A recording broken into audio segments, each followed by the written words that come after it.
Hello बच्चों, कैसे हो आप लोग। उम्मीद करता आप सब लोग बढ़िया होंगे, मस्त होंगे, स्वस्थ होंगे और पढ़ाई लिखाई कर रहे होंगे। तो कल का आप लोगों ने वीडियो देखा, कैसा लगा। उम्मीद करता आप सब लोग को अच्छा लगा होगा। और कमेंट बॉक्स में अपना रिप्लाई दिया करो, है ना। अपना जो भी फीडबैक है वो कमेंट बॉक्स में दिया करो, लाइक करो, शेयर करो, ताकि मेरा भी मनोबल बढ़ा रहे। ओके ना। तो चलिए, आज साइंस का दूसरा टॉपिक है। और दूसरा टॉपिक क्या है आज, यानी चैप्टर हम कह सकते हैं उसको, दूसरा चैप्टर कह सकते हैं, जिसमें हम लोग आज देखने वाले हैं अम्ल, क्षारक एवं लवण देखने वाले हैं। क्या देखने वाले हैं बाबू? अम्ल, क्षारक एवं लवण देखने वाले हैं। तो आप लोग ध्यान से, प्यार से, आराम से बैठ जाइए और प्यार से देखिएगा, पूरा वीडियो देखिएगा। बहुत ही प्यारे तरीके से जो है ना हमने इसको बता रखा है। तो अच्छे तरीके से प्यार से बैठकर इसको देखिएगा, पूरा वीडियो देखिएगा, तो चीजें क्लियर होंगी। और जो मैं नोट्स आपको प्रोवाइड करवा रहा हूं उसका लिंक जो है ना मैं कमेंट में पिन कर दूंगा, या फिर डिस्क्रिप्शन में आपको मिल जाएगा।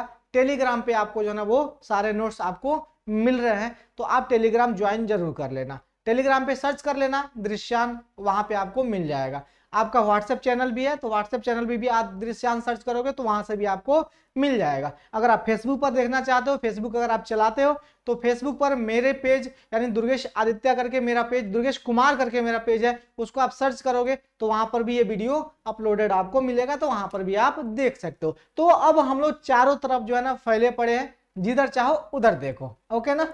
चलो मेरे दोस्त, तो आज का टॉपिक हम लोग शुरू करते हैं।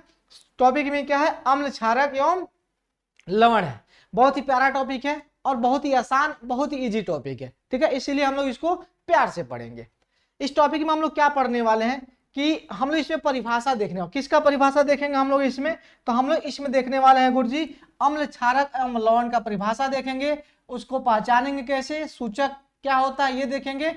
आखिर अम्ल क्षारक अभिक्रिया करके क्या बनाते हैं, अम्ल धातु के साथ अभिक्रिया करके क्या बनाते हैं, क्षारक क्या बनाते हैं, यानी कुल मिलाकर हम लोग अभिक्रिया देखने वाले हैं। पीएच स्केल हम लोग देखने वाले हैं, और दैनिक जीवन में पीएच का क्या महत्व होता है ये हम लोग देखने वाले हैं। बस यही टॉपिक अपना कुल मिलाकर है, और इसको हम लोग कंप्लीट कर लेंगे, अपना चैप्टर जो है वो कंप्लीट हो जाएगा। तो सबसे पहले हम लोग आते हैं अम्ल और क्षारक को। हमने क्या किया है, एक साथ ही हम लोग पैरेलल लेकर चल रहे हैं दोनों को, ताकि पैरेलल लेकर चलेंगे तो एक साथ आपको सारी चीजें क्लियर होते चलेंगी। तो चलिए मेरे दोस्त, सबसे पहले हम लोग यहां पर देखते हैं अम्ल और क्षारक। क्या देखते हैं मेरे? अम्ल और क्षारक हम लोग यहां पर देखते हैं। सबसे पहले हम लोग अम्ल की अगर चर्चा करें तो आखिर अम्ल होता क्या है, हम लोग किसे कहेंगे अम्ल? अम्ल बाबू हम लोग किसे कहेंगे? आमतौर पर आपने देखा होगा कि आप कभी इमली खा लिए, कभी नींबू खा लिए, कभी दही खा लिए, कभी टमाटर खा लिए, कभी सेब खा लिए। तो इन सब में आपको एक खट्टापन का जो है ना अनुभव होता है। क्या होता है? खट्टापन का अनुभव होता है। तो वो किसके कारण से होता है? वो अम्ल के कारण से होता है। किसके कारण से होता है? वो अम्ल के कारण से होता है। लेकिन इन सब से परे एक हटकर अगर हम लोग बात करें तो एक साइंटिस्ट थे, आर्हेनियस। साइंटिस्ट का नाम क्या था वो मेरे? आर्हेनियस साहब थे। कौन सा साइंटिस्ट थे? आर्हेनियस। ठीक है, आर्हेनियस साहब थे बाबू मेरे। इन्होंने कहा था कि वे पदार्थ अम्ल कहे जाएंगे जो जलीय विलयन में H+ आयन देते हों। आर्हेनियस साहब का क्या कहना था? इनका कहना था कि वे पदार्थ अम्ल कहे जाएंगे जो अपने जलीय विलयन में H+ आयन देते हों, उसे हम लोग क्या कहेंगे? अम्ल कहेंगे। यानी अगर हम बात करें HCl की बात करें बाबू मेरे, मान लो बाबू मेरे HCl कोई पदार्थ है, हमें पता नहीं ये क्या है, अभी हमें पता नहीं कि ये क्या है। अब हमने क्या किया, इसको जल में मिलाया। हमने क्या किया, इसको जल में मिलाया। ठीक है, अब हमने जल में मिलाया तो हम यहां पर पाए कि भैया यहां पर अपने को H+ आयन मिला है। क्या मिला यहां पर? अपने को H+ आयन जो है ना बाबू मेरे यहां पर अपने को मिल गया। अब यहां पर H+ आयन जैसे ही मिला तो आर्हेनियस साहब ने जो बताया था कि वे पदार्थ अम्ल कहे जाएंगे जो अपने जलीय विलयन में H+ आयन दे। तो यहां पर जैसे ही H+ आयन मिला तो हम समझ गए कि HCl क्या है? अम्ल है। HCl क्या है? अम्ल है। तो अम्ल की परिभाषा क्लियर हो गई होगी, यानी वे पदार्थ जो अपने जलीय विलयन में H+ आयन देते हो वो क्या कहलाते हैं? अम्ल कहलाते हैं। क्या कहलाते हैं बाबू मेरे? अम्ल कहलाते हैं। एक चीज और यहां पर लगे हाथ हम लोग देख लेते हैं कि आप सबको पता है कि हाइड्रोजन कभी भी मुक्त अवस्था में मतलब अकेले नहीं मिलेगा आपको, कभी भी क्या है बाबू मेरे, वो अकेले आपको नहीं देखने को मिलेगा।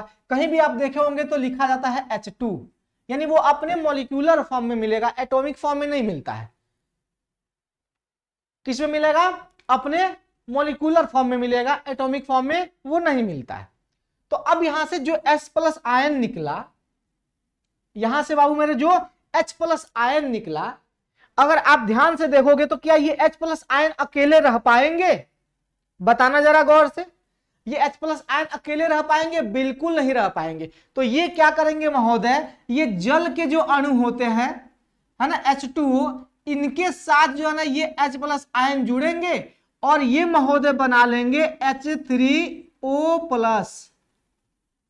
ये आपका बन जाता है यहां पर। अब कहोगे गुरुजी ये क्या बना, तो मैं बता देता हूं ये क्या बना। ये जो बने ना महोदय, यानी जल के अणु के साथ जो ये H+ आयन जो निकला था वो इसमें आके घुस जाएगा और मिल जाएगा, और ये बनाता है बाबू मेरे, इसको कहते हैं हाइड्रोनियम। क्या कहते हैं बाबू? इसको कहते हैं हम लोग हाइड्रोनियम कहते हैं, है ना, हाइड्रोनियम लिख दो, है ना, हाइड्रोनियम आयन कहते हैं इसको, याद रखना। क्या कहते हैं बाबू? इसको हाइड्रोनियम आयन कहते हैं। ये परीक्षा में पूछा जाता है कि निम्न में से हाइड्रोनियम आयन का सूत्र कौन सा है, तो ये आप हाइड्रोनियम आयन जो है ना यहां पर आप देखकर बता दोगे।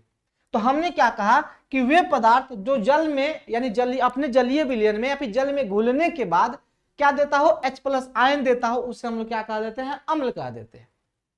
बात क्लियर? और चूंकि H+ आयन जो है यानी हाइड्रोजन जो है ना वो अकेले नहीं रहता, वो कभी भी अपने मॉलिक्यूलर फॉर्म में रहता है, और चूंकि यहां पर ये अकेले, तो ये क्या करेंगे, ये जबरदस्ती घुसेंगे जल के साथ, और जल के अणु के साथ ये घुस करके और मिल करके क्या बना देंगे, हाइड्रोनियम आयन बाबू मेरे बना देंगे। तो ये हाइड्रोनियम आयन बाबू आपको याद रखना, परीक्षा में पूछा जाता है।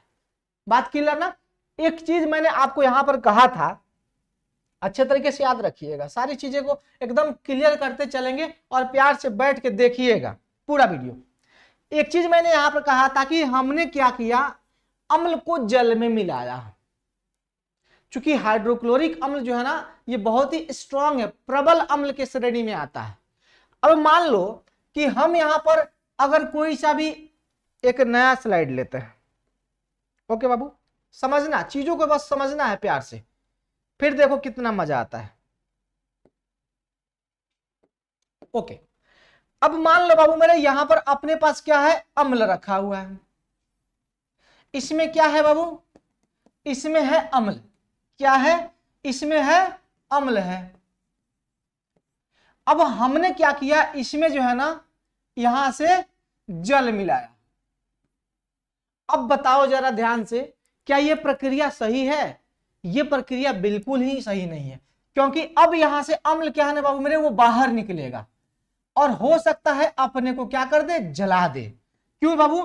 क्योंकि ये जो है ना ये काफी ज्यादा जो है ना क्या हो जाएगा, ये ऊष्माक्षेपीय अभिक्रिया हो जाएगा।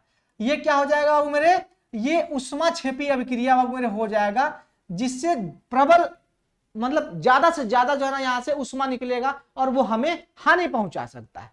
तो ये क्या हो जाएगा, ये ऊष्माक्षेपीय अभिक्रिया हो जाएगा, ठीक है ना। अब यहां से क्या निकलेगा, ज्यादा से ज्यादा ऊष्मा निकलेगा जो हमें हानि पहुंचा सकता है। तो ये प्रोसेस बाबू मेरे गलत है, यानी हम लोग कभी भी अम्ल में जल को नहीं मिलाएंगे, ये प्रोसेस बाबू मेरे गलत है। तो हम लोग क्या करेंगे, हम लोग करेंगे बाबू मेरे यही कि हम लोग क्या करेंगे, अब यहां पर जल है बाबू मेरे, जल में हम लोग क्या करेंगे, ये जल है, ये जल है बाबू मेरे, और जल में हम लोग अब क्या करेंगे, जल में जो है ना हम लोग अब यहां से अम्ल मिला सकते हैं, ठीक है। अब यहां से जल में हम लोग अम्ल मिलाएंगे तो धीरे धीरे अम्ल गिरेगा, कम कम मात्रा में गिरेगा, तो धीरे धीरे क्या हो जाएगा, वो डाइल्यूट होते चला जाएगा।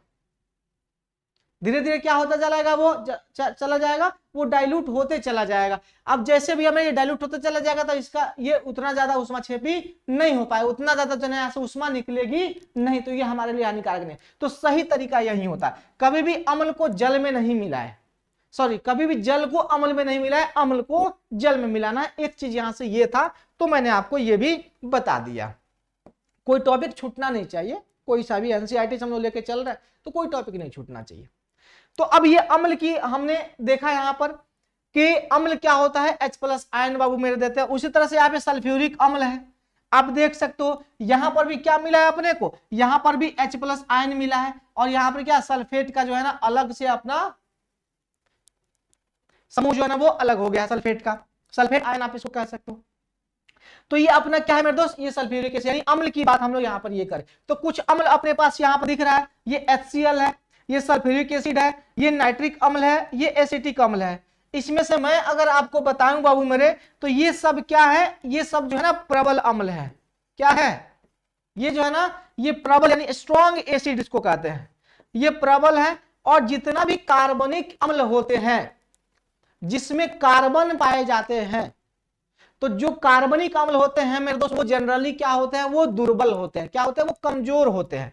तो ये क्या हो गया, ये हो जाएगा दुर्बल, ये क्या हो जाएगा, ये दुर्बल हो जाएगा। तो इसमें हमने क्या देखा, हाइड्रोक्लोरिक अम्ल, सल्फ्यूरिक अम्ल, नाइट्रिक अम्ल जो है ये क्या, ये प्रबल अम्ल की श्रेणी में आते हैं, और अपना जितने भी कार्बनिक अम्ल होते हैं वो अपने दुर्बल अम्ल की श्रेणी में आते हैं। बात क्लियर ना, दुर्बल अम्ल की श्रेणी में आते हैं। इतनी सी बातें क्लियर हो गई, बस इससे ज्यादा इसमें कुछ आपको देखना है नहीं। अब साथ ही साथ अगर देखा जाए बाबू, प्यार से देखना सब लोग मिल करके, हाँ सब लोग मिल करके प्यार से देखना कि हम इस अम्ल के गुण को भी अच्छा चलो कोई नहीं, क्षारक को पहले देख लेते हैं, फिर हम लोग अम्ल के गुण को देखेंगे, ठीक है ना। देखना जरा ध्यान से, सब लोग बच्चे मिलकर प्यार से देखना। अब हम बात कर रहे हैं क्षारक की। क्षारक क्या होता है, तो क्षारक बाबू मेरे वे पदार्थ होते हैं, याद रखना कि क्षारक वे पदार्थ होते हैं जो अपने जलीय विलयन में OH- आयन देते हैं, या फिर उसको हम लोग कह सकते हैं हाइड्रोक्साइड के आयन देते हैं, हाइड्रोक्साइड के आयन देते हैं। तो क्षारक क्या हो गया, क्षारक वे पदार्थ होते हैं जो हाइड्रोक्साइड के आयन देते हैं। इसमें अगर आप गौर फरमाइएगा बाबू सब लोग मिलकर के, तो यहां आप देखोगे मेरे दोस्त कि ये NaOH एक पदार्थ है, हमें नहीं पता कि ये क्या है। अब हमने क्या किया, इसको जल में मिलाया, हमने क्या किया, इसको जल में मिलाया, और जैसे जल में हमने मिलाया बाबू तो हम यहां पर पाए कि OH- आयन अपने को प्राप्त हुआ। यहां पर हमने मिलाया कि OH- आयन जो है ना यहां से प्राप्त हुआ। तो जैसे ही OH मिला तो हमारा परिभाषा यही कहता है कि जो पदार्थ अपने जलीय विलयन में OH- आयन देंगे वो क्षारक कहलाएंगे। वो क्या कहलाएंगे, क्षारक कहलाएंगे। तो यहां पर महोदय क्या हो गए, ये दोनों महोदय क्षारक हो गए। क्लियर, क्या हो गए, ये क्षारक हो गए। एक चीज यहां पर और याद रखिएगा, एक शब्द और आता है बाबू, एक शब्द और आता है जिसको हम लोग क्या कहते हैं, क्षार कहते हैं। क्या कहते हैं हम लोग, क्षार कहते हैं। एक शब्द और आता है जिसको हम लोग क्या कहते हैं, क्षार कहते हैं। तो आपसे पूछा जाएगा बताओ क्षार किसे कहते हैं, तो आप क्या कहोगे, तो लिखिएगा यहां पर कि जो जल में घुलनशील होते हैं, क्या होते हैं बाबू, जो जल में घुलनशील होते हैं, जल में घुलनशील, जल में घुलनशील, जल में घुलनशील क्षारक को क्या कहते हैं, क्षार कहते हैं। ओके ना, यानी वैसे क्षारक जो जल में घुल जाए, पूर्ण रूपेण घुल जाए, तो उसको हम क्या कह देंगे, क्षार कह देंगे। तो आप घबराइएगा नहीं कि कहीं पूछ दे, ये प्रश्न पूछा जाता है, ये प्रश्न बाबू मैंने पूछा जाता है, तो इसको याद रखना है कि अपना क्षार क्या होता है। तो जल में घुलनशील क्षारक को हम लोग क्या कहते हैं, क्षार कहते हैं। ओके ना। अब देखिए यहां पर आपको मिल जाएगा sodium hydroxide, potassium hydroxide, calcium hydroxide. ये क्या है अपना, ये अपना क्षारक के उदाहरण है। हाइड्रोक्साइड है, क्षारक कह सकते हो, इसको क्षार भी कह सकते हो क्योंकि ये जल में घुलनशील है। क्लियर ना। तो ये क्या है मेरे दोस्त, ये अपना क्षार है। तो यहां पर हमने देखा अम्ल और क्षारक, क्या देखा हमने, अम्ल और क्षारक। इधर H+ आयन, एक बार आप रिकॉल कर लो, एक बार आप रिकॉल कर लो कि आखिर अम्ल और क्षारक कहते किसे हैं। एक बार रिकॉल करो, देखो जरा ध्यान से। अम्ल जो H+ आयन देता है, अम्ल जो H+ आयन देता है तो उसे हम लोग क्या कहेंगे, अम्ल कहेंगे। जो OH माइनस आयन देगा वो क्या होगा, क्षारक होगा। किसमें, अपने जलीय विलयन में। यहां पर देख सकते हो HCl जल में घुलाए तो H प्लस आयन आया। क्या आया बाबू मेरे, H प्लस आयन आया। बोलो आया कि नहीं आया, हाँ गुरु जी आया तो सही, H प्लस आयन आया। और यहां पर हमने इसको जब घुलाया तो ये क्या आया, जल्दी से बताओ, OH माइनस आया। तो ये क्या हो गया, ये महोदय क्षारक है, क्षार। ये कुछ उदाहरण है जिसमें आपको HCl हो गया, सल्फ्यूरिक अम्ल हो गया, ये क्या हो गया, नाइट्रिक अम्ल हो गया, और क्या ये एथेनोइक अम्ल हो गया। तो यहां पर हमने देखा ये अम्ल है, ये क्षारक अपने पास है, ये सोडियम हाइड्रोक्साइड है, ये पोटेशियम हाइड्रोक्साइड है, ये कैल्शियम हाइड्रोक्साइड है। ये महोदय अपने पास कुछ क्षारक के उदाहरण है। क्षार क्षारक क्लियर है। अब चलते हैं अगले टॉपिक की तरफ। अब इसके गुण देख लेते हैं, इसके क्या गुण हो सकते हैं। अब इसके गुण बाबू मेरे क्या हो सकते हैं, जरा गौर फरमाइएगा। हाँ, इसके गुण अब क्या हो सकते हैं, जरा गौर फरमाइएगा। किसके गुण, तो अपने अम्ल और क्षारक के। तो अम्ल और क्षारक के हम लोग गुण देख लेते हैं। सबसे पहले अम्ल अम्ल क्या होता है मेरे, ये अम्ल जो है ना ये स्वाद में खट्टे होते हैं, जबकि क्षारक स्वाद में कड़वे होते हैं।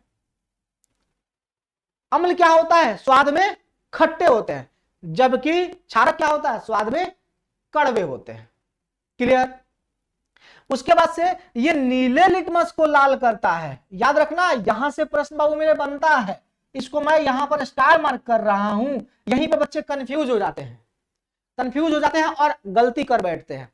देखना, यहां पर अम्ल जो है वो नीले को लाल करता है, अम्ल जो है नीले को लाल करता है, यानी नीले लिटमस को वो क्या करता है, लाल करता है। जबकि क्षारक की बात करें तो ये लाल लिटमस को नीला करता है। क्लियर। ये क्या करता है, ये नीले लिटमस को लाल करता है, कौन, अम्ल। जबकि क्षारक क्या करता है, लाल को नीला करता है। क्लियर। फिर क्या है बाबू मेरे, ये धातुओं से अभिक्रिया करके हाइड्रोजन गैस रिलीज करता है। ठीक है, ये धातुओं से अभिक्रिया करके ये गैस रिलीज करता है, हाइड्रोजन गैस रिलीज करता है। जबकि ये सभी धातुओं के साथ नहीं करता, कुछ एक धातु के साथ ये अभिक्रिया करता है। जैसे आप यहां पर देख सकते हो, यहां पर जिंक जो है ना सोडियम हाइड्रोक्साइड के साथ अभिक्रिया करके ये क्या बनाया मेरे दोस्त, तो ये सोडियम जिंकेट बनाया। क्या बनाया ये इसको कहते हैं हम लोग सोडियम जिंकेट कहते हैं। क्या कहते हैं बाबू, सोडियम जिंकेट। एक बार प्रश्न पूछा था, याद रखना।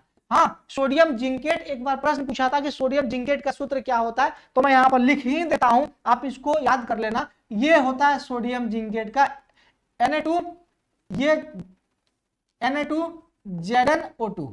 ये क्या होता है हमारे, Na2ZnO2। ये सोडियम जिंकेट का सूत्र होता है। एक बार पूछा गया है परीक्षा कि सोडियम जिंकेट का सूत्र निम्न में से कौन है, तो ये याद रखिएगा।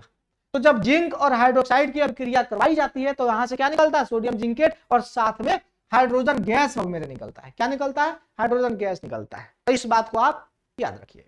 तो गुण आपको क्लियर हो गया। ये प्रश्न बाबू मेरे पूछा जाता है। तो हमने क्या कहा कि ये अभिक्रिया करके हाइड्रोजन गैस निकालते हैं, और ये भी गैस निकालते हैं सभी धातु के साथ नहीं। बात क्लियर ना, ये सभी धातु के साथ नहीं। इतनी सी बात क्लियर ना, इतनी सी बात क्लियर ना, जल्दी से बताओ फटाफट, इतनी सी बात क्लियर ना। अब सुनो, अब क्या है, ये विद्युत का चालन करते हैं। क्या करते हैं हमारे, ये विद्युत का चालन करते हैं, और ये भी विद्युत का चालन करते हैं। ओके ना, ये विद्युत का चालन करते हैं, ये भी विद्युत का चालन करते हैं, क्योंकि ये आयन देते हैं ना।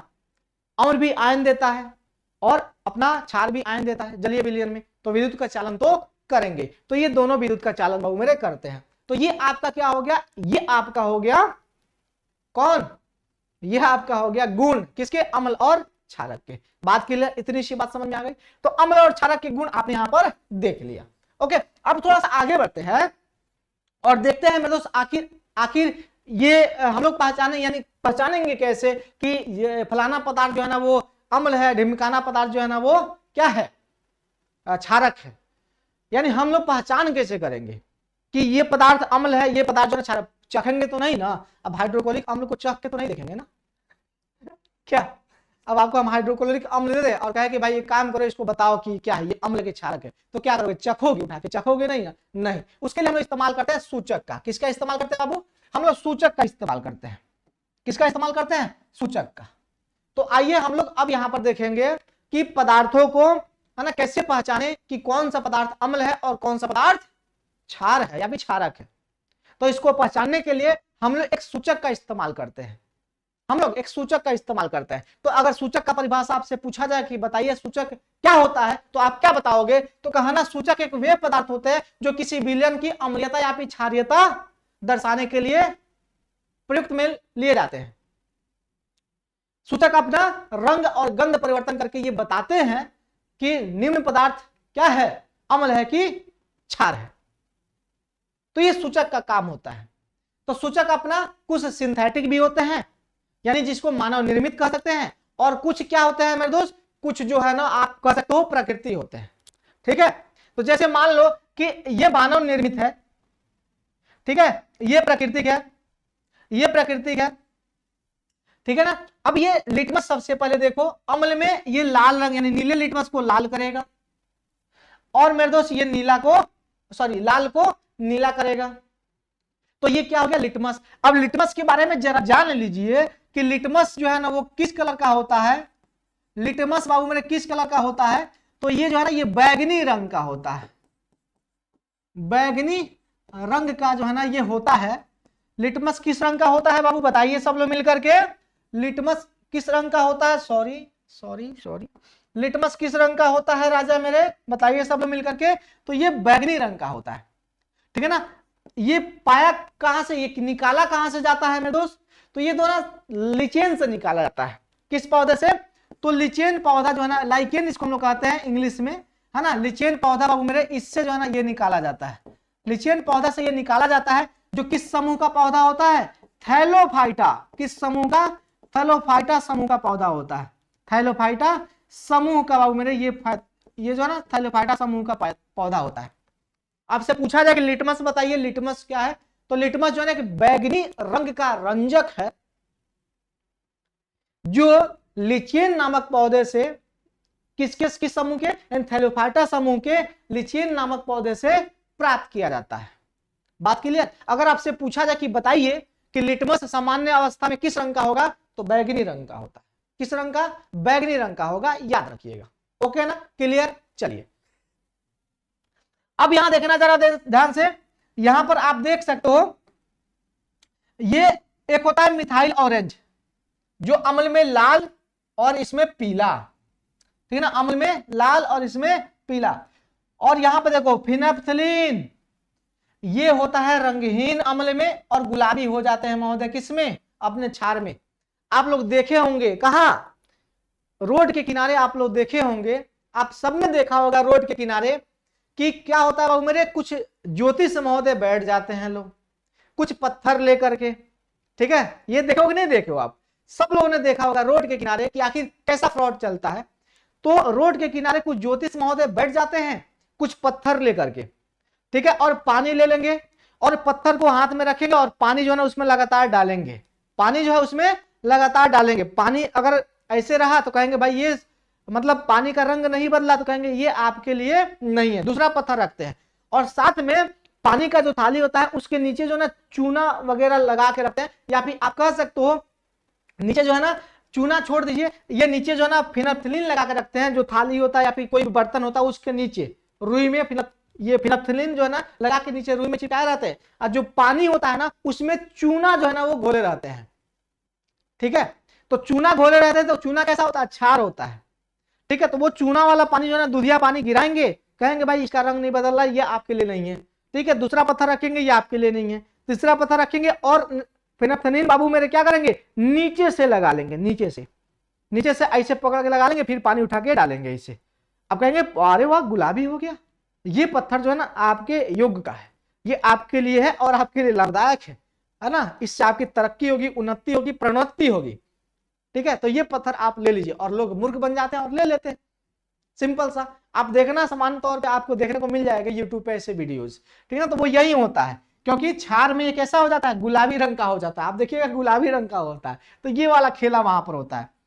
कुछ प्राकृतिक सूचक होते हैं बाबू मेरे, जैसे हल्दी हो गया, लौंग हो गया, लौंग का तेल हो गया, ठीक है। ये सब क्या, ये कुछ अपना प्राकृतिक सूचक बाबू मेरे हो जाते हैं। तो इसमें हल्दी है, हल्दी अम्ल में बाबू मेरे पीला का पीला रहता है, वो अपना रंग नहीं बदलता है, लेकिन क्षार में क्या हो जाता है? ये लाल भूरा हो जाता है। जैसे हम लोग कपड़ा पहनते हैं, सब्जी गिर जाता है कपड़ा पे, सफेद कपड़े पे, अब क्या हो गया, वो जो है ना दाग लग गया वहां पर, जैसे हम लोग उस पर डिटर्जेंट डालते हैं सर्फ डालते हैं तो अब क्या हो जाता है, वो कलर बदल देता है, वो ऐसा हो जाता है, लाल भूरा करके हो जाता है, कंप्लीट लाल नहीं होता, वो हल्का हल्का भूरा कलर का लाल होता है। ठीक है, तो उस प्रकार से बाबू मेरे वो हो जाता है। तो एक प्रकार का ये भी सूचक है जो ये बताता है कि इस पदार्थ में अम्ल है कि क्षार है। बात क्लियर ना? तो ये तमाम तरह के पदार्थ है, आपने यहां पर देखा। अब इसके साथ साथ हम लोग देखते हैं लवण की बात करते हैं। किसकी बात करते हैं? लवण की बात करते हैं। अब लवण में क्या है बाबू मेरे, ये कैसे प्राप्त होता है? तो हम लोग देखे हैं कि इसको हम लोग कहते हैं उदासीनीकरण अभिक्रिया। क्या कहते हैं बाबू मेरे? इसको हम लोग कहते हैं उदासीनीकरण अभिक्रिया।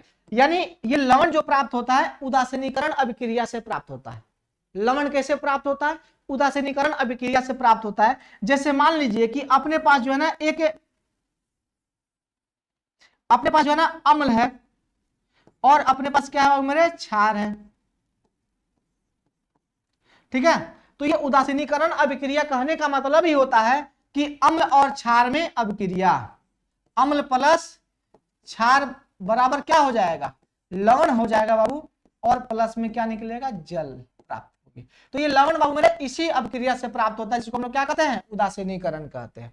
क्या कहते हैं? उदासीनीकरण कहते हैं। तब यहां पर ये हो गए महोदय अम्ल, ठीक है ना, ये क्या हो गए अपने पास, ये अम्ल हो गए, और ये क्या हो गए बाबू मेरे, ये अपने पास क्षार हो गए। ठीक है ना, अब इनको जब हम आपस में मिलाते हैं तो क्या बनता है अपने पास, तो अपने पास मिलेगा NaCl और प्लस में क्या मिलेगा, H2 मिलेगा। तो आप यहां से देख रहे हो ध्यान से कि ये महोदय क्या हो गए, ये हो गए लवण है। क्या हो गए, ये लवण हो गए, और ये क्या हो गए, अपना जल। तो अब इस अभिक्रिया से अपने को क्या मिलता है, लवण मिलता है। यानी कुल मिलाकर जब अम्ल और क्षार की अभिक्रिया करवाते हैं तो उसके परिणाम स्वरूप जो पदार्थ मिलता है वो क्या होता है, अपने पास लवण होता है, लवण, साथ साथ पानी भी निकलता है। ओके ना, तो ये अपना क्या हो गया मेरे दोस्त, ये अपना लवण हो गया। तो लवण आपने देखा कि कैसे प्राप्त होता है, तो ये उदासीनीकरण अभिक्रिया के परिणाम स्वरूप जो प्राप्त उत्पाद होते हैं उसे हम लोग क्या कहते हैं, लवण कहते हैं। क्लियर ना? तो ये अपना महोदय लवण हो गया। तो हमने यहां पर देखा, क्या देखा बाबू मेरे, तो हमने यहां पर देखा, हमने देखा अम्ल देख लिया, उसके गुण देख लिए, है ना, क्षारक देख लिया, उसके गुण देख लिए, और हमने यहां पर लवण देख लिया और इसके गुण। ये साधारण नमक के रूप में माना, इसको जाना जाता है ना, ये हम लोग खाने के रूप में, यानी खाने वाला नमक भैया मेरे, खाने का नमक जो है ना हम इसको कह सकते हो, यानी खाने के रूप में हम लोग इसका इस्तेमाल करते हैं। ये सब नमक जो है ना खाने के रूप में बाबू मेरे इस्तेमाल किया जाता है, जिसको हम लोग कहते हैं साधारण नमक, यानी NaCl। क्लियर? कोई गल नहीं? चलो, तो ये NaCl अपना क्लियर हो गया। तो हम लोगों ने क्या क्या देख लिया, अपना अम्ल देख लिया, क्षारक देख लिया, लवण देख लिया, खाने का नमक हमने यहाँ पर देख लिया। ये प्रश्न पूछा जाता है, इसको आप ध्यान से देख लेना। ओके, चलो आगे बढ़ते हैं बाबू मेरे। अब आगे क्या है, अब जो है ना, अब हम लोग अभिक्रिया देखना है। अब हमें क्या देखना है, अभिक्रिया देखना है। अब अम्ल का और क्षार का अभिक्रिया धातु के साथ होता है तो क्या प्राप्त होता है, ठीक है ना। अम्ल का और क्षार का कार्बोनेट और बाइकार्बोनेट के साथ अगर अभिक्रिया होता है तो क्या होता है, अम्ल का और क्षार का ऑक्साइड के साथ अभिक्रिया होता है तो क्या प्राप्त होता है। तो ये तमाम जो है ना अभिक्रियाएं हम यहाँ पर देखने वाले हैं। सबसे पहले हम लोग क्या देखने वाले हैं कि हम लोग देखेंगे कि अम्ल और क्षार की अभिक्रिया, सॉरी अम्ल की अभिक्रिया धातु के साथ और क्षार की अभिक्रिया धातु के साथ, यानी कुल मिलाकर धातु अम्ल और क्षार के साथ अभिक्रिया करके क्या देता है। तो सबसे पहले देखिए हम लोग धातु की बात करते हैं। तो धातु में हमने देखा, धातु जो है ना जब अम्ल के साथ क्या करता है वो मेरे अभिक्रिया करता है। जब अम्ल के साथ अभिक्रिया होता है किसका, धातु का, तो क्या प्राप्त होता है अपने पास, तो अम्ल प्लस धातु, यानी कहने का मतलब अम्ल और धातु जब अभिक्रिया करता है तो यहां से मिलता है लवण मिलता है और हाइड्रोजन गैस की प्राप्ति होती है। सीधी सी बात है। जैसे यहां पर अपने पास क्या है मेरे, अम्ल है, हमने जिंक की अभिक्रिया करवाई तो जिंक क्लोराइड मिला अपने को और हाइड्रोजन गैस यहां से प्राप्त हुआ। क्या मिला बाबू मेरे, यहां से जिंक क्लोराइड मिला। बोलो तो ये क्या है, ये अपना लवण महोदय है। क्या है ये अपना लवण है। अब ये लवण जो है ना ये कैसे प्राप्त हुआ, तो धातु की अभिक्रिया हमने अम्ल से करवाई तो प्राप्त हुआ। अगर धातु की अभिक्रिया क्षारक से करवाए तो क्या प्राप्त होगा, तो धातु की अभिक्रिया हमने कहा था ये प्रायः सभी धातुओं के साथ नहीं होता है ना, ये सभी धातुओं के साथ ये नहीं होता, नहीं, ये अभिक्रिया जो है ना बाबू मेरे ये सभी धातुओं के साथ नहीं होता है, केवल एक जिंक के साथ बाबू मेरे। अगर आप देखो यहां पर तो आप देखने को आपको मिल जाएगा, ठीक है ना। तो यहां से अपने को क्या मिलता है, यहां पर सोडियम जिंकेट मिलता है और यहां पर हाइड्रोजन गैस की प्राप्ति होती है। यानी कुल मिलाकर अगर क्षारक और ये धातु की अभिक्रिया करवाते हैं तो यहां पर भी लवण और हाइड्रोजन गैस की प्राप्ति होती है।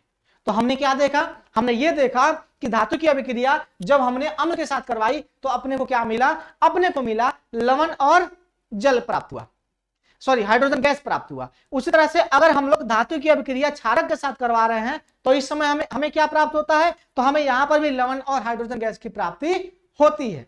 तो यहां पर दोनों समीकरण प्यार से देखिए और आपको चीजें समझ में आ जाएंगी।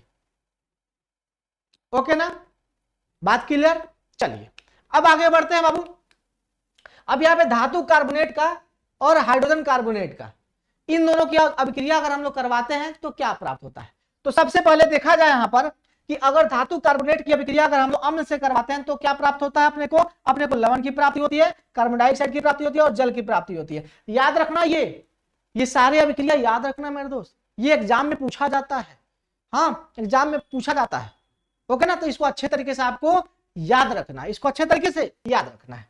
तो देखो जब हम लोग धातु के कार्बोनेट की अभिक्रिया हम लोग किसके साथ, अम्ल के साथ करवाते हैं तो अपने को क्या मिलता है, अम्ल प्लस धातु कार्बोनेट, यानी लवण और क्या मिलेगा यहाँ पर CO2 की प्राप्ति होगी और साथ में जल की भी प्राप्ति होगी। तो यहाँ पर देखो यानी अगर ये HCl की अभिक्रिया हम लोग यानी सोडियम कार्बोनेट के साथ अगर हम लोग करवाते हैं तो यहाँ से NaCl प्राप्त होता है, कार्बन डाइऑक्साइड प्राप्त होता है और यहां से भी जल की प्राप्ति होती है। तो ये कार्बोनेट के साथ हमने करवाया। अब अगर बाइकार्बोनेट के साथ करवाते हैं तो भी अपने को लवण मिलेगा, कार्बन डाइऑक्साइड मिलेगा और यहां से भी जल की प्राप्ति होगी। यानी कुल मिलाकर अगर हम लोग धातु की ये कार्बोनेट की अभिक्रिया अगर अम्ल के साथ करवाएंगे तो अपने को क्या मिलेगा, लवण मिलेगा, कार्बन डाइऑक्साइड मिलेगा और जल की प्राप्ति होगी। ओके, बाइकार्बोनेट के साथ अगर हम लोग करवाते हैं अम्ल की अभिक्रिया तो सेम प्रोडक्ट अपने को मिलने वाला है, यानी लवण मिलेगा अपने को, वहां पर भी कार्बन डाइऑक्साइड मिलेगा और वहां पर भी जल की प्राप्ति होगी। क्लियर, इतनी सी बात है क्लियर। देन अगर हम लोग क्षारक के साथ जाते हैं तो यहां पर प्रॉब्लम उत्पन्न हो गया। और कुछ कैसा प्रॉब्लम है यहां पर बाबू मेरे, यहां पर किसी प्रकार की कोई अभिक्रिया नहीं होती है। क्यों नहीं होती है, क्योंकि अगर आप क्षार की अभिक्रिया क्षार से करवाते हो, अगर मान लो कि क्षार की अभिक्रिया अगर क्षार से करवाते हो तो कोई प्रोडक्ट यहां से मिलेगा, किसी प्रकार की अभिक्रिया होगी नहीं होगी ना। हम पानी को पानी के साथ मिला दें, अम्ल को अम्ल के साथ मिला दें तो किसी प्रकार की अभिक्रिया होगी नहीं होगी। तो यहां पर प्रॉब्लम यही है कि ये जो होते हैं ना, ये क्या होते हैं मेरे दोस्त, ये जो होते हैं ये जो होते हैं ना, ये क्षारीय प्रवृत्ति के होते हैं। कैसे होते हैं, क्षारीय होते हैं। यानी धातु के कार्बोनेट और यहां पर धातु के बाइकार्बोनेट क्या होते हैं बाबू मेरे, ये क्षारीय प्रवृत्ति के होते हैं, इसीलिए यहां पर किसी प्रकार की अभिक्रिया नहीं होती है। ओके, तो हमने क्या देखा, अभिक्रिया देखा किसका, धातु के कार्बोनेट और धातु के बाइकार्बोनेट के साथ। क्लियर, आगे बढ़ा जाए। अब देखिए आगे अब आता है धातु के ऑक्साइड की बात कर लेते हैं, ठीक है ना बाबू। चलो देखो यहां पर धातु के ऑक्साइड की अभिक्रिया जब हम लोग अम्ल के साथ करवाते हैं, यानी इसकी अभिक्रिया बाबू मेरे जब हम लोग यहां पर किसके साथ, अम्ल के साथ करवाते हैं तो क्या कांड होता है। देखो कांड यहां पर भी कमाल का होगा। जब हम लोग यहां पर धातु के ऑक्साइड की अभिक्रिया जब हम लोग अम्ल के साथ करवाते हैं तो यहां पर क्या कांड होने वाला है, ये देखो जबरदस्त का कांड होने वाला है। हाँ, जैसे पीछे कांड होते आ रहा है ना, वैसे कांड यहां पर भी होगा। देखो यहां पर भी बाबू मेरे जब धातु की, अब ये धातु ऑक्साइड की अभिक्रिया जब हम लोग अम्ल के साथ करेंगे तो यहां से भी लवण की प्राप्ति होगी और जल की प्राप्ति होगी। क्लियर, किसकी प्राप्ति होगी, लवण की प्राप्ति होगी और जल की प्राप्ति होगी। यहां पे देखो जैसे कॉपर ऑक्साइड है और यहां पर अम्ल है यानी HCl है, तो यहां पर क्या मिला, कॉपर क्लोराइड मिला और यहां से जल की प्राप्ति हुई। तो यहां पर क्या मिला अपने को, यहां पर मिला अपने को लवण की प्राप्ति होती है। क्या प्राप्ति हुई अपने को, लवण की प्राप्ति हुई। क्लियर ना।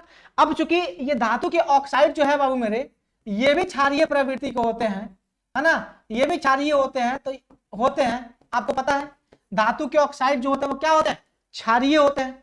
तो अब चूंकि ये क्षारीय होते हैं इसलिए किसी प्रकार की अभिक्रिया क्षार के साथ नहीं करेंगे। क्लियर ना। तो हमने क्या देखा, धातु के ऑक्साइड की अभिक्रिया देखी, किसके साथ देखी हमने, अम्ल के साथ हमने देखी और अम्ल के साथ साथ हमने क्षार के साथ भी देखा। तो क्षार में अभिक्रिया नहीं करता है धातु के ऑक्साइड। क्यों बाबू मेरे, क्योंकि क्षारीय होते हैं ये लोग। धातु ऑक्साइड क्या होते हैं, क्षारीय होते हैं, इसी कारण से।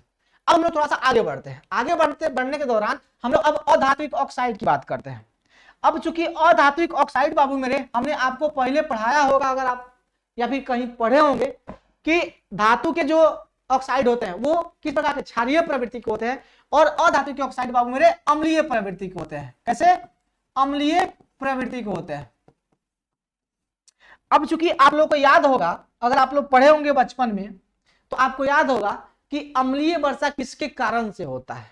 तो आपने सुना था ना कि गुरुजी सल्फर डाइऑक्साइड के कारण से होता है, या फिर नाइट्रोजन ये इसके ऑक्साइड के कारण, या फिर जो भी है, या फिर इसके कारण से, यानी इन सब के कारण से होता है। तो यहां पर क्या हो रहा है? अम्लीय वर्षा करवा रहे हैं महोदय। तो ये किस प्रकार के होंगे?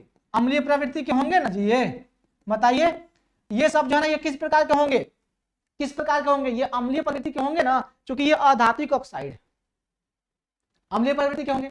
तो बाबू मेरे ये अम्लीय प्रवृत्ति के होते हैं, तो इसीलिए ये अधातु के ऑक्साइड जो है वो किसके साथ? अपने अम्ल के साथ किसी प्रकार की अभिक्रिया नहीं करेंगे, ये अम्लीय प्रवृत्ति के होते हैं।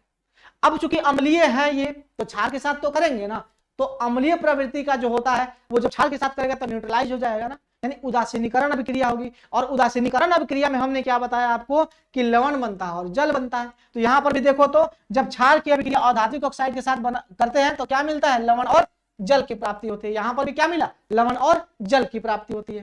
तो यहां पर आप देख सकते हो, यहां पर कैल्शियम हाइड्रोक्साइड है और यहां पर कार्बन डाइऑक्साइड है। ये महोदय देखिए, दोनों एक साथ जब क्या होते हैं?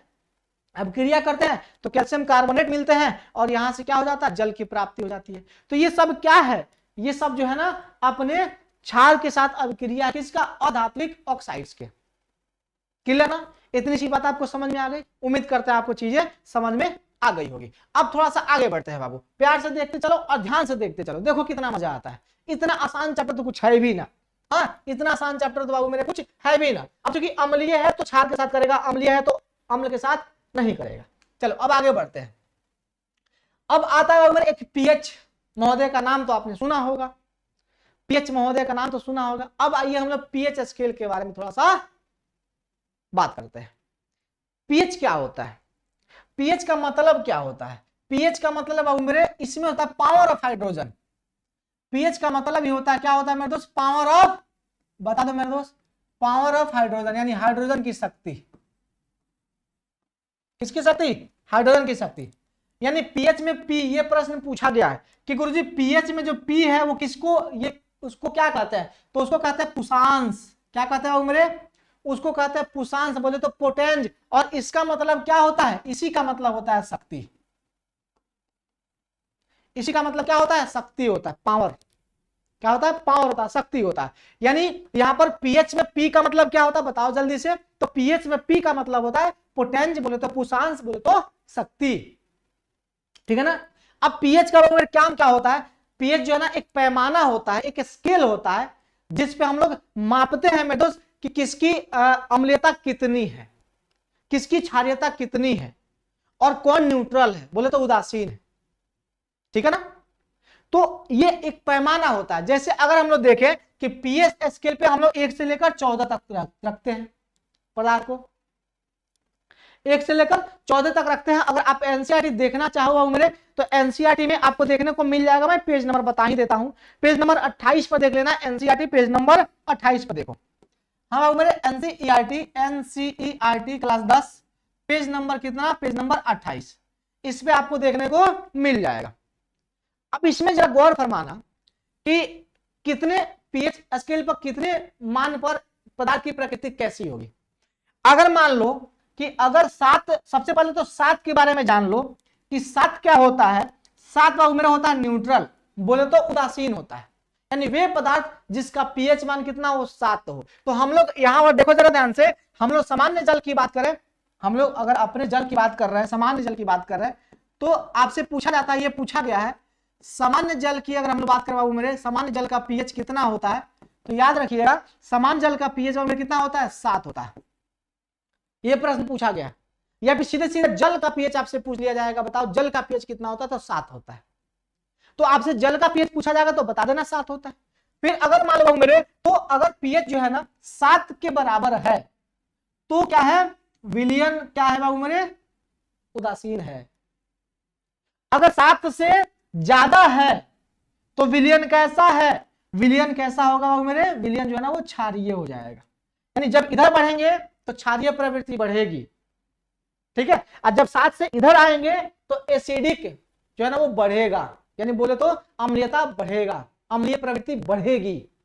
तो 7 से जब कम होंगे तो अम्लीय प्रवृत्ति बढ़ेगी, 7 से जब ज्यादा होंगे तो क्या क्षारीय प्रवृत्ति बढ़ेगी। क्लियर ना।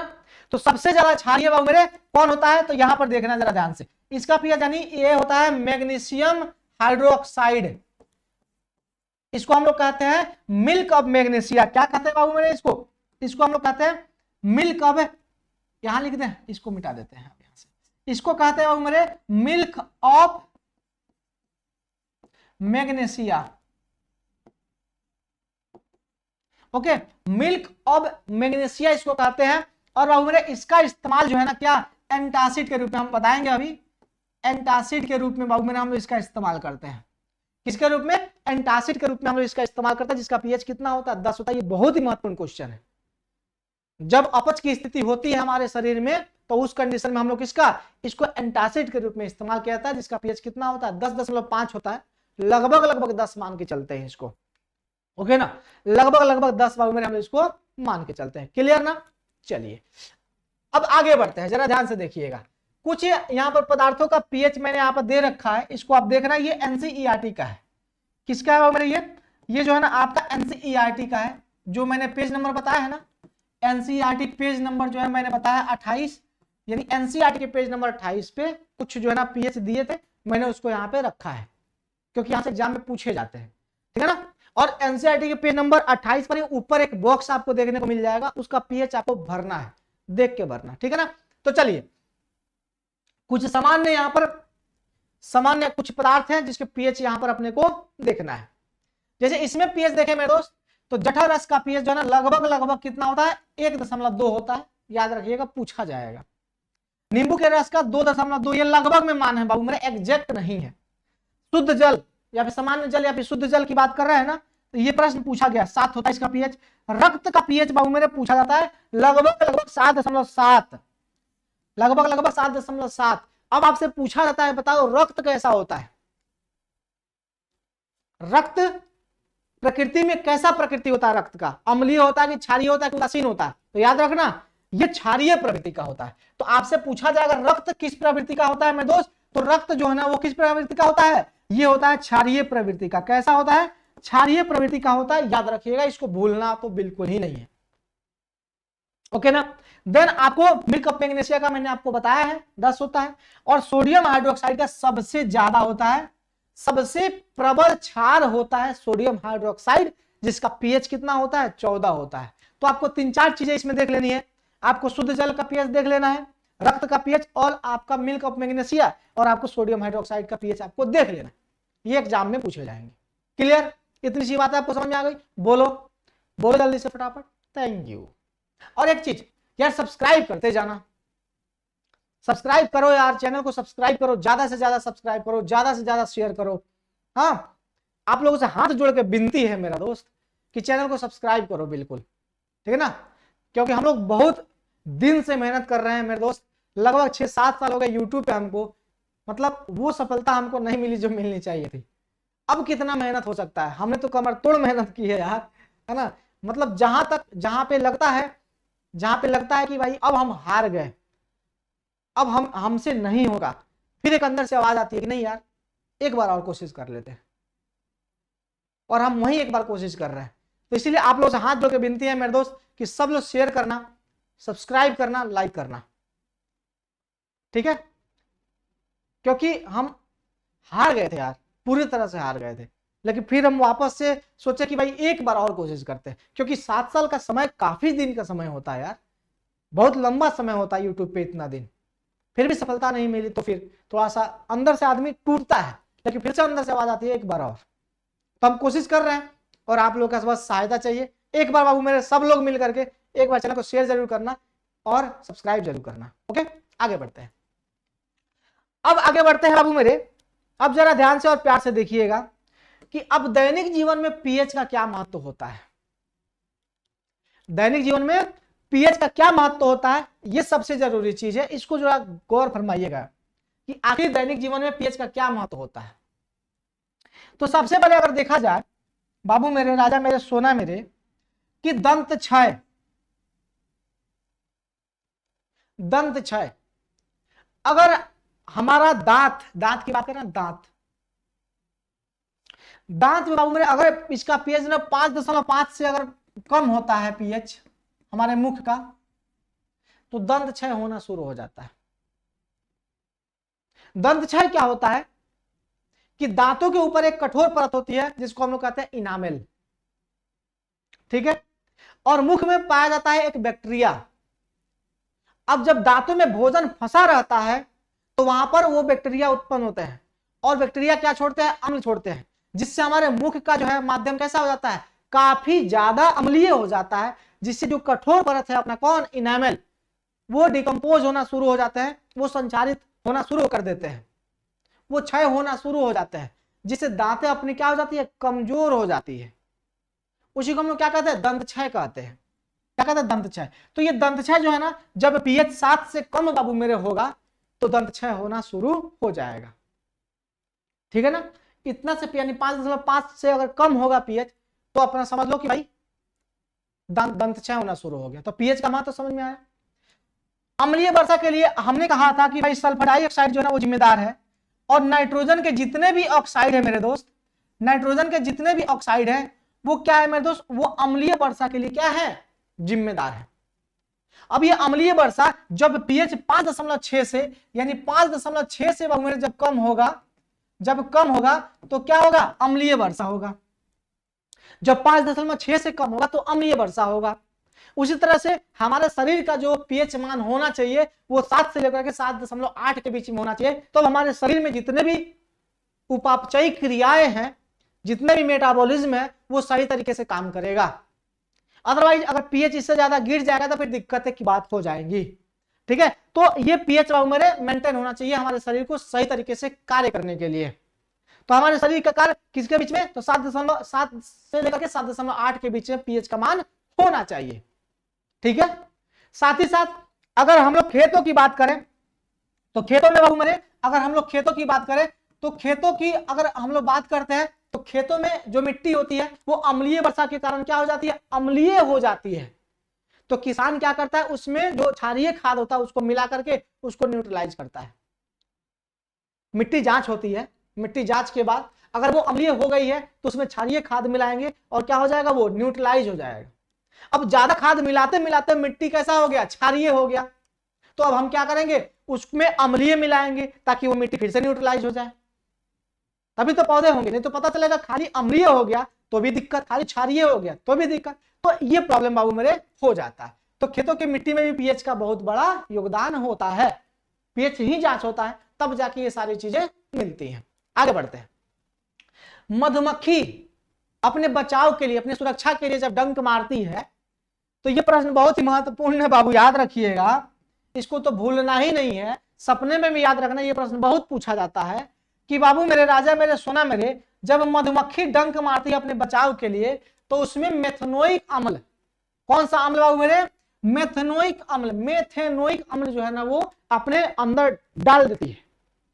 मतलब जिसको काटती है उसके अंदर मेथनोइक अम्ल डाल देती है। अब उससे क्या होता है, उससे होता है पीड़ा। उससे क्या होता है, उससे होता है पीड़ा। अब जब पीड़ा होती है मैं तो क्या करेंगे, पीड़ा तो होगी, फूल कितना मोटा हो जाएगा। अब उसके इलाज मेथनोइक अम्ल को ही हम लोग कहते हैं फॉर्मिक अम्ल। तो ये दोनों नाम याद रखिएगा। मेथनोइक को हम लोग क्या कहते हैं, फॉर्मिक अम्ल। हम लोग इसका सामान्य नाम है, ये आईपीएस नेम है, ये सामान्य नाम है, तो फॉर्मिक अम्ल ही कहते हैं। अब इसको काट ली। अब इसके उपचार के लिए हम लोग क्या करते हैं मेरे दोस्त, ध्यान रखिएगा, बेकिंग सोडा का इस्तेमाल करते हैं, क्योंकि सोडा क्षारीय होता है, आप सबको पता है, और अम्ल चूंकि डाला है तो अम्ल और क्षार मिलकर न्यूट्रलाइज हो जाएगा, दर्द से थोड़ा सा राहत मिल जाएगा। तो हम लोग इसके उपचार में क्या करते हैं, हम लोग बेकिंग सोडा का इस्तेमाल हम लोग करते हैं। क्लियर ना, क्या करते हैं हम लोग, बेकिंग सोडा का इस्तेमाल करते हैं। साथ ही साथ एक और चीज आता है बाबू मेरे, एक और चीज आता है, मैं आपको बता ही देता हूं लगे हाथ, कि जब अपच की स्थिति होती है, जब हमारे शरीर में अपच होता है, जब हमारे शरीर में क्या होता है, अपच की स्थिति होती है, अपच की, तो अपच की स्थिति में हम लोग क्या करते हैं, एसिडिटी जिसको हम लोग कहते हैं एसिडिटी हो गई है, तो पेट में अम्ल की मात्रा ज्यादा बढ़ गई है, तो उस कंडीशन में क्या करेंगे हम लोग, क्षार चाहिए, क्षार चाहिए क्षार, तो हम लोग क्या करते हैं इसमें मैग्नीशियम हाइड्रोक्साइड मिलाते हैं। क्या देते हैं हम लोग मेरे दोस्त, मैग्नीशियम हाइड्रोक्साइड यानी मिल्क ऑफ मैग्नीशिया, यानी एंटासिड के रूप में हम लोग इसको देते हैं, यानी प्रतिजैविक जो है ना, ये क्या होता है उसका, ये एंटासिड है, यानी कहने का मतलब ये अम्ल के विपरीत काम करेगा, यानी उसको न्यूट्रलाइज करने में काम मदद करेगा। तो हम लोग कहते हैं भाई कि हम लोग क्या मिल्क ऑफ मैग्नीशिया लिए, या फिर ये एंटासिड के रूप में काम करता है। तो हमने देखा पीएच का दैनिक जीवन में उपयोग कितना कारगर है, कितना कारगर है, कितना जबरदस्त, कितना अच्छा है। ओके, तो ये हो गया अपना पीएच का दैनिक जीवन में उपयोग। तो बात क्लियर ना, तो चलिए यहां तक चीजें क्लियर। अब थोड़ा सा आगे बढ़ते हैं। अब आगे क्या है बाबू मेरे, तो आगे जो है ना, अब रासायनिक अभिक्रिया के द्वारा कुछ उत्पाद अपने को प्राप्त होते हैं, उसको देखना है। कौन कौन से उत्पाद बाबू मेरे प्राप्त होते हैं, ये अभिक्रिया एक दूसरे से लिंक अभिक्रिया आप कह सकते हो, ठीक ना। तो चलिए बारी बारी से हम लोग इसको देखते हैं, फिर अपना टॉपिक बाबू मेरे समाप्त हो जाएगा। ओके ना।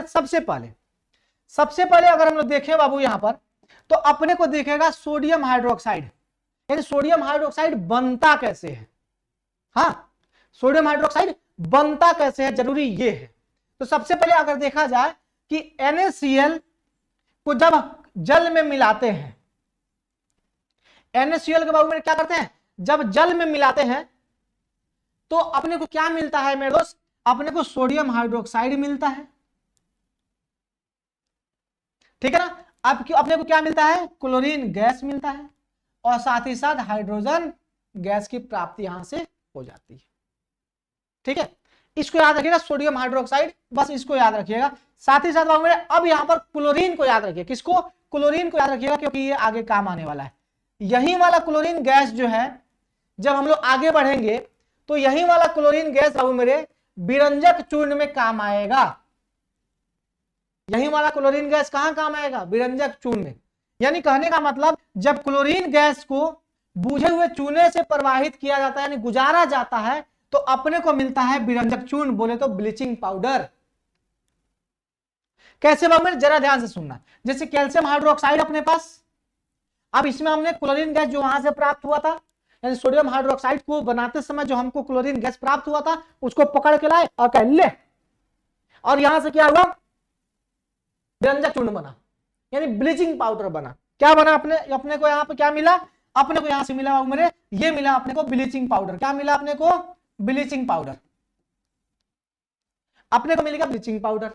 बस अब इसका उपयोग क्या होता है, आप सब जानते हो। इसका उपयोग, ब्लीचिंग पाउडर का इस्तेमाल किस में करते हैं, तो वस्त्रों और कागजों की सफाई में इसका इस्तेमाल कर लेते हैं, कीटाणुनाशक की तरह इस्तेमाल कर लेते हैं, या फिर आप जल के शुद्धिकरण देख रहे हो, पानी में जल में भी मिलाया जाता है ब्लीचिंग पाउडर, उसमें, या फिर क्लोरीन गैस के स्रोत के रूप में हम लोग इसको इस्तेमाल कर लेते हैं, या फिर गंध हटाने और सफाई के कार्यों में भी इसका इस्तेमाल हम यहाँ पर कर लेते हैं। तो बाबू मेरे ये जो है ना, ये क्लोरीन वाला मामला यहाँ, सॉरी आई मीन ब्लीचिंग वाला मामला यहाँ पर हो जाता है। ओके ना, चलो बहुत बढ़िया। अब आगे बढ़ते हैं बाबू मेरे, अब बेकिंग सोडा की बात करते हैं। बेकिंग सोडा में क्या है, प्यार से देखना, यहाँ पर समझना ध्यान से। बेकिंग सोडा में क्या है बाबू मेरे, यहां पर हम लोग ले लिए सोडियम क्लोराइड, हम लोग ले लिए अमोनिया, कार्बन डाइऑक्साइड और जल, इन सबको आपस में मिला के गर्म कर दिए। अब जैसे हमने गर्म किया तो अपने को यहां मिला अमोनियम क्लोराइड। क्या मिला मेरे दोस्त, अपने को मिला यहां से अमोनियम क्लोराइड। ओके, अपने को मिला यहां से अमोनियम क्लोराइड, और साथ में मिला यहां पर सोडियम बाइकार्बोनेट। यहां से मिला मेरे अपने को क्या, सोडियम बाइकार्बोनेट, या फिर हाइड्रोजन कार्बोनेट भी इसको कहते हैं, और बाइकार्बोनेट भी कहते हैं, तो कोई दिक्कत वाली बात नहीं है। कार्बोनेट क्या मिला अपने को, सोडियम बाइकार्बोनेट। अब ये सोडियम बाइकार्बोनेट को ही हम लोग क्या कहते हैं मेरे दोस्त, इसी को कहते हैं हम लोग, क्या कहते हैं, इसी को हम लोग कहते हैं अपना बेकिंग सोडा। इसी को हम लोग क्या कहते हैं, बेकिंग सोडा इसको कहते हैं। क्लियर ना, इसी को हम लोग क्या कहते हैं, बेकिंग सोडा का, यानी सोडियम बाइकार्बोनेट, है ना। इसको क्या कहते हैं बाबू मेरे, हम लोग इसको यहां पर लिख देते हैं, लगे हम, याद रखिएगा। इसी को कहते हैं, ये पूछा जाता है प्रश्न, अच्छे तरीके से याद रखना, ये प्रश्न पूछा है, सोडियम बाइकार्बोनेट। ये बेकिंग सोडा बोले तो खाने वाला सोडा होता है। लेकिन एक और चीज इसके साथ जो है ना जुड़ा हुआ है, अच्छे तरीके से याद रखिएगा, कि एक मिनट, किधर गए? हाँ, इस बेकिंग सोडा से बेकिंग पाउडर जो बनता है बाबू मेरे, वो कैसे बनता है ध्यान रखना। बेकिंग सोडा अलग हो गया। अच्छा, बेकिंग सोडा में याद रखिएगा बाबू मेरे, जब बेकिंग सोडा में कोई मंद अम्ल यानी करेंगे दुर्बल से दुर्बल अम्ल, यानी मंद अम्ल की हम लोग बात करते हैं, मंद अम्ल, या फिर इसको आप कह सकते हो टाइटरिक अम्ल। टाइटरिक अम्ल को जब मिला दिया जाता है तो यहां से अपने को मिलता है, क्या मिलता है यहां से अपने को मिलता है, क्या मिलता है दादा बताओ जल्दी से। यहां से अपने को मिलता है बेकिंग पाउडर। ये सोडा है, यहां से मिलता है अपने को बेकिंग पाउडर। बात क्लियर ना? तो यहां से अपने को प्राप्त हुआ बेकिंग पाउडर। पाउडर कैसे बना? तो इसमें हमने क्या मिलाया? टार्टरिक अम्ल मिला दिया, यानी बेकिंग सोडा में हमने टार्टरिक अम्ल मिला दिया, तो यहां से अपने को क्या प्राप्त हुआ? बताओ बताओ बताओ। यहां से अपने को प्राप्त हुआ मेरे दोस्त क्या? Baking powder. क्या मिला अपने को? बेकिंग पाउडर मिला। बात क्लियर? इतनी सी बात। ये खाने में इस्तेमाल किया जाता है। अब सुनो, आगे बढ़ते हैं। अब आता है मेरे दोस्त वॉशिंग सोडा। अब यहां पर ये वॉशिंग सोडा है, जिसको धावन सोडा भी कहते हैं, जिसको धोने वाला सोडा भी कहते हैं। वो खाने वाला सोडा था। बाई का मतलब खाई, याद रखिएगा।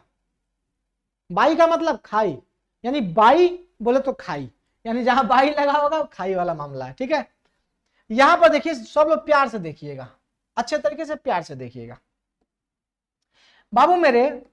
अगर आप ध्यान से देखोगे तो यहां पर सोडियम बाइकार्बोनेट, जिसको हमने क्या कहा था? हमने इसको कहा था बेकिंग सोडा।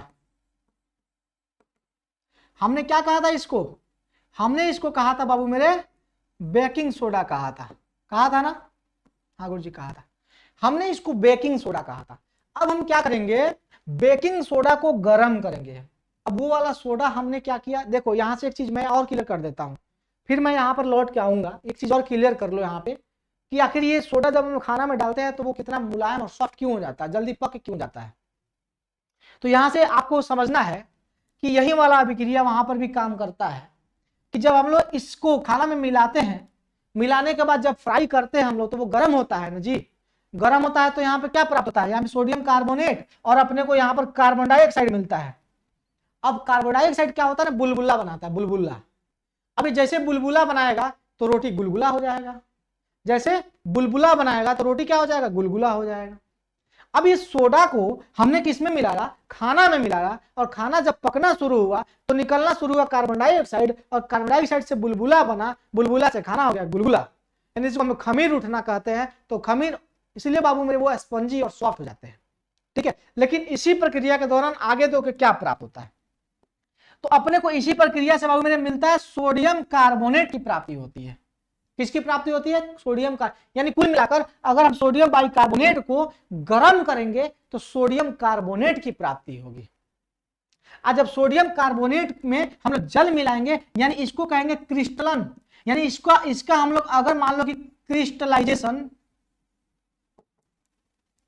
स्पेलिंग देख लेना, अगर इसका हम क्रिस्टलाइजेशन करें, यानी इसमें जल मिला दे, जल के रावा के रूप में बदल दें, इसको जल के रावा के रूप में बदल दें, तो भैया मेरे ये क्रिस्टलाइन जो है ना सोडियम कार्बोनेट, यहां पर आकर बनाता है क्या?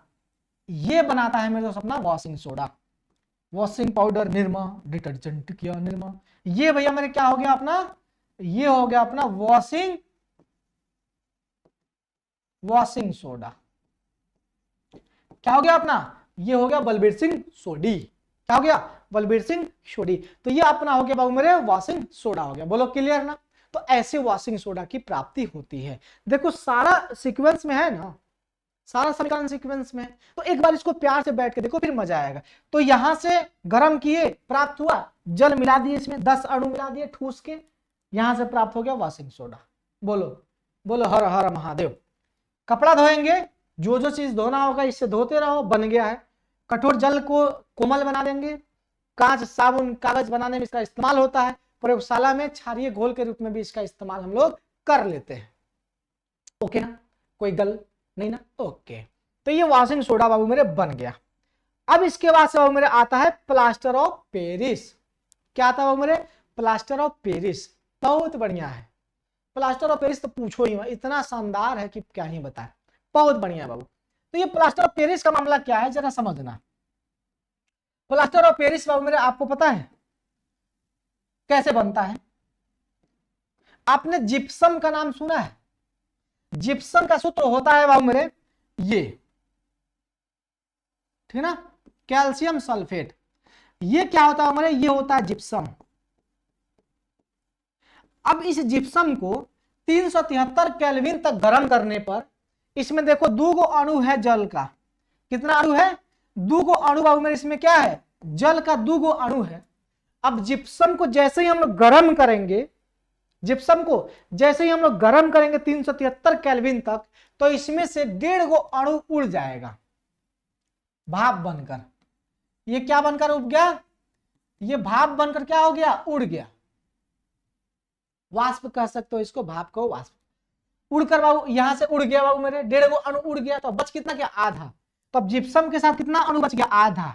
जैसे ही आधा अणु बचा, इसी को हम लोग कह दिए पीओपी। बोलो तो प्लास्टर ऑफ पेरिस। क्या कह दिए? पीओपी। इसी को हम लोग कह दिए पीओपी यानी प्लास्टर ऑफ पेरिस। क्लियर ना बातें?